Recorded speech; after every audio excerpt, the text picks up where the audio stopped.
we started the technical aspect. We wanted to make a flask that is more suitable for adherent cell manufacturing and can be better automated than the cell stacks that are like the gold standard today. We came up with a novel geometry and structure which can only be made in 3D printing. So we cannot do 3D printing with polystyrene, which is the normal plastic you use for cell culture dishes. So we did like a screening through all materials that are on the one hand non-cytotoxic and on the other hand can be 3D printed. And we ended up using PLA and then recognized, oh wow, this is not only saving a lot of material making this flask, but also it's a plant-based material and the carbon footprint of the material is way better than like petroleum-based plastics. We started with the substrate, the cell culture flask, but large-scale adherent cell expansion is a niche. So many people just ask, why not doing standard lab consumables? So this week we're launching the first product of our new product line, standard lab consumables made from PLA, plant-based plastics, and this is a 96 well plate, which is basically the duct tape in the labs.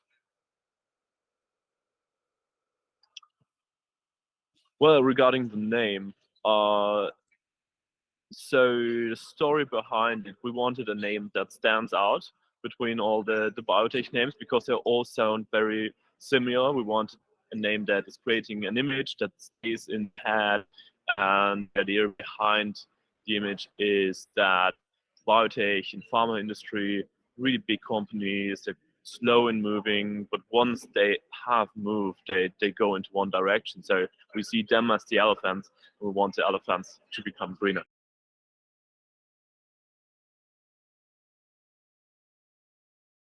On the one hand, is that they are more sustainable, they have a way better carbon footprint than conventional plastics. And then depends on the applications. So we found that the PLA, for example, for cell culture is more suitable than the polystyrene because when you do polystyrene for cell culture, you have to add some kind of treatment or coating. Cells will attach and grow at all. If you don't have a treatment or a coating, no cell will grow on polystyrene. On PLA, even if it's untreated or not coated, many cell lines will grow on it. So the baseline for cell growth is better than for the conventional plastic.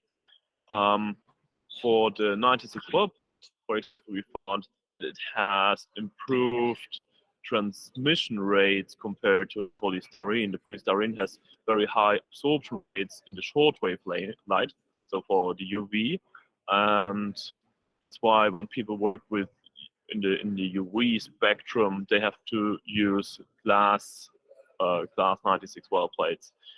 The PLA is laying somewhere between. It has way less transmission or way less absorption in the UV spectrum. So it's a novel material in bioprocessing and lab space, but it has been around in the medtech field for quite some years. For example, for implants, because it has very good biocompatibility. It can be easily processed. You can make basically anything that is made from polystyrene, you can make from PLA. That's why we like this material as a substitute.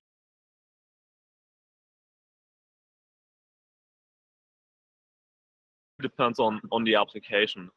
For a 96 well plate, it's clear that it needs to be clear that it has very good optical properties, that it has a high range of chemical resistance against like all the acids and bases that are used in the lab. When it comes to cell culture applications, it's different. Here it's most important the performance, but also the maintenance of sterility and the absence of endotoxins and particles. And so it's the same as for all other labware, just a different material, but the requirements arise from the applications and the specifications that come with these.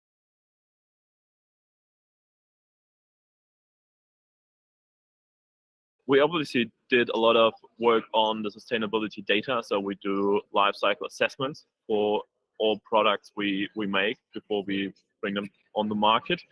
And one thing we found, or there were two interesting things we found out that really surprised us. The one is packaging and logistics are making a very minor piece of the emissions of any single-use plastic product. The main source of the emissions is the sourcing of the material itself and the disposal. So disposal makes about 50% if you burn it, and that's what is mostly done in the industry. So if you're able to recycle the material, you can basically have no or low to zero emissions at the disposal step. So you can cut your emissions by half, even if it's not a plant-based plastic. Plastics need some properties to actually be recyclable. And one of the most important things is that it's like only made from one material. So in many cases, you have like containers for liquids, where you have a shell of a material that has very good stability, and then you have a inner layer of a different polymer that is making it, for example, resistant against chemicals or making it leak tight or anything. These cannot be recycled when you have multiple layers of different polymers. So when it comes to designing consumables that can be recyclable, making them from just one material is the most important aspect, because basically any material can be recycled. And the other thing is the infrastructure. I've been talking to a lot of clients, but it's a bit of a chicken egg problem when it comes to the recycling of laboratory materials. A lot of people doing recycling don't really want lab waste because it could be contaminated even if it's sterilized after having GMOs or infectious material in it. Some feel, or most of them feel uncomfortable having these kind of waste in their facilities. It would require additional cleaning steps.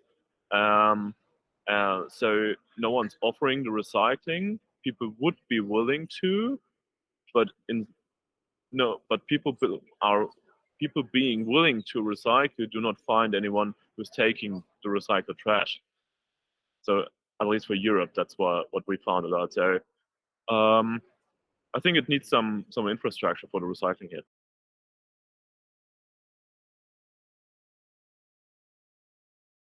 The awareness has been rising a lot in the past years. When, like 5 years ago, when we've been doing the first interviews with potential customers before even founding the company, people really liked the technical improvements in our products, but they were actually laughing at us and said, "Ah, guys, you're 10 years ahead." Turned out it was only 2 or 3 years ahead. It has become a big topic. Not sure why this is.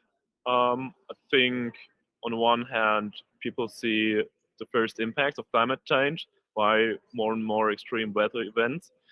I also think that the younger generation, the millennials, that have been grown up with awareness for climate change their whole life, are now getting into more and more important positions in companies where they can really bring these kind of topics on the table. So, and then as the third, it's politically wanted and needed that we take action on climate change. So we have like this triangle of people having intrinsic motivation of doing something, and C-level executive giving objectives for their companies to set goals to become carbon neutral or reducing all those plastics, or to become more sustainable in general.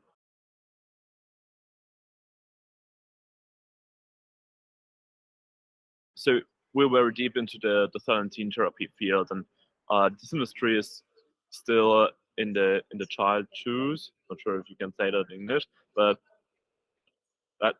that's a phrase in German. Okay. Things are the industry is growing up now, and one of the biggest issues is the high manufacturing costs. We have a lot of manual labor in the industry, and the big trends are digitalization and, on the other hand, automation of processes. Yeah, being done by machine or being semi-automated, so that less people have to work in a clean room environment, just to cut down the costs on manufacturing. So everything that is bringing down the manufacturing costs is a big trend.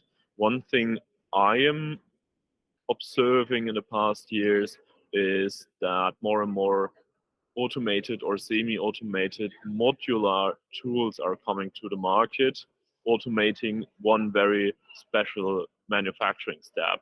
Might be a expansion system like the one we are making, or the different purification or transfection devices that save a lot of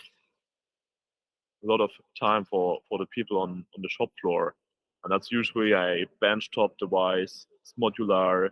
The consumables are pre-assembled. Takes up only a few minutes to get it running. And this is, biggest trend I currently see here.